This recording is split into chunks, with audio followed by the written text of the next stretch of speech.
Oh, I wanted to show you this tweet because I saw it and I was like, oh, I'm going to stick this up Levin's rear end when I see him. Jose Sanchez had a tweet. When running inside the tackles, CMC is averaging 4.6 yards per carry on 81 rushes, and he has 9 runs of 10 plus. When running outside the tackles, he's averaging just 2.6 yards per carry on 99 rushes, and he has 7 runs of 10 plus yards. I will say this, Levin. Why the hell does Christian McCaffrey have 99 rushing attempts outside the tackles this year? Because they never work. Yeah,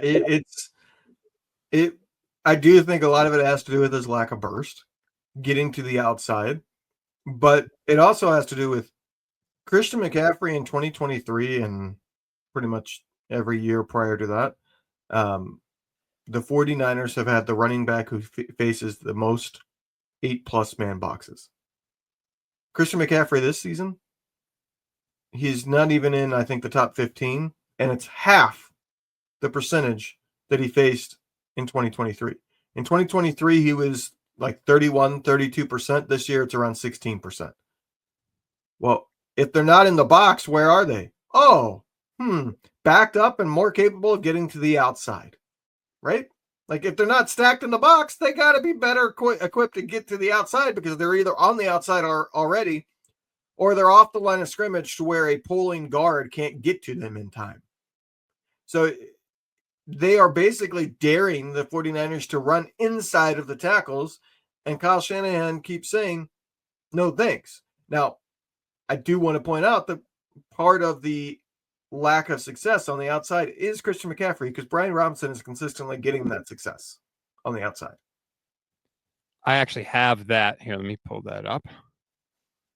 Inside the tackles, Brian Robinson averages 4.3 yards per carry, which is less than Christian McCaffrey. Outside the tackles, Brian Robinson is averaging 4.2 yards per carry, which is way more. That's basically double, more or less, Christian McCaffrey's runs outside the tackles.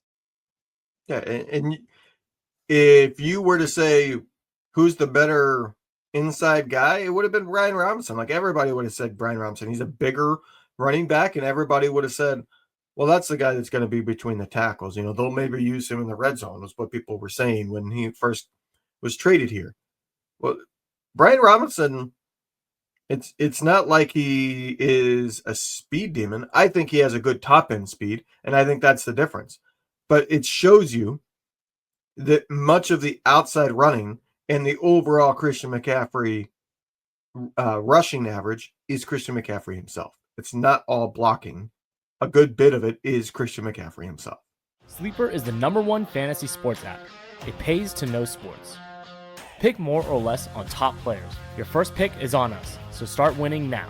Play in Texas, Georgia, Minnesota, and 27 more states.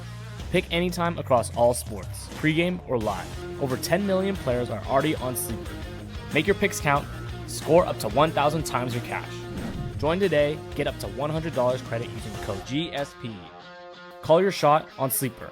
Download now. It'll be really interesting, the breakdown this week. The Cardinals got run over by the Seahawks last week. Can the 49ers do the same? And if they can, how do they do it? And again, like we don't have to pit Brian Robinson against Christian McCaffrey. And this one's a little less obvious because you can literally play both on the field at the same time. But what is the split going to be? Last week, it was 12 for Christian McCaffrey and I think 8 for Brian Robinson. Now, they were down 21-0 right out of the gate. So that skews any of the rushing numbers that you want to look at for this one specific game. But how do they break it down this week? Do we start to see Kyle Shanahan, like, you know, we got 10 games of data now, right?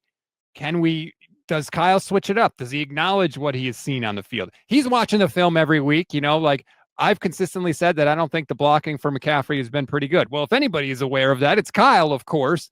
So does he alter things this week? The 49ers have data that we don't have that makes it completely cut and dry. They will have the advanced metrics of what kind of speeds Christian McCaffrey is getting to when trying to turn the corner on an outside run.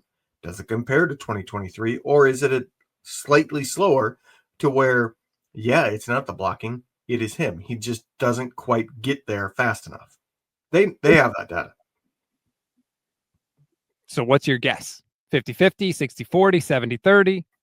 I think it'll be similar to what we saw last week. I think there will be times when I think it goes this way, that if Brian Robinson comes in and runs the ball and finds success, Brian Robinson will stay in the game and get a second carry. They'll give Christian McCaffrey more than just one quick play. You know what I mean? If they're finding success with Brian Robinson, they're going to stick with that and run it 2 or 3 more times, give Christian McCaffrey a bigger breather, but then Christian McCaffrey will come back in. I think that, if they run on first down with Brian Robinson and it's 2nd and 4, I think Brian Robinson probably stays in the game. I would really like to see them both on the field at the same time. Like, do we really need Kyle Juszczyk out there? Really? Like, really? That was asked in the same mailbag to Vic DeFore, and I didn't like his answer because he ignored what the question actually was asking. Somebody asked, why not make Christian McCaffrey a slot receiver and play Brian Robinson? And his answer was, because he's not a slot receiver, and Juszczyk is too valuable to take off the field. It's like, that's not what they were asking. They're not saying take Juszczyk off the field. They're saying make Christian McCaffrey a slot receiver. Play him as a wide receiver sometimes and have Juice still in as a fullback with Brian Robinson on the field. Or you could put Juice as a tight end too and have Brian Robinson. I mean, you could do it. Like, clearly. You could motion him up to the line, and now you've got a stacked line of 2 tight ends on one side and run like an outside run. Or, shocker here, a run-pass option. where Purdy, I'm assuming you're not really going to want to do a run-pass option with Mac Jones. But where Purdy has the choice to see how the defense is lining up and whether Christian McCaffrey is going to be open because the defense comes, cheating down because they suddenly go to a 2 tight end stacked side because Juice goes over and lines up next to Kittle. What you don't want is a situation where you immediately know, Brian Robinson is in, they're going to do this. Christian McCaffrey's in, they're going to do that. That's why I almost would like to see them on the field at the same time. And then you can do all sorts of stuff. You could fake the pitch one way, have it go another way. Like, you could do a lot of things to mix it up. And I feel like Kyle he doesn't really do that with 2 running backs because he has Juice in the backfield so often. But I certainly would like to see it. But they should be able to run this week against Arizona. They should be able to do whatever the hell they want, quite frankly. Like, you're better than the Cardinals.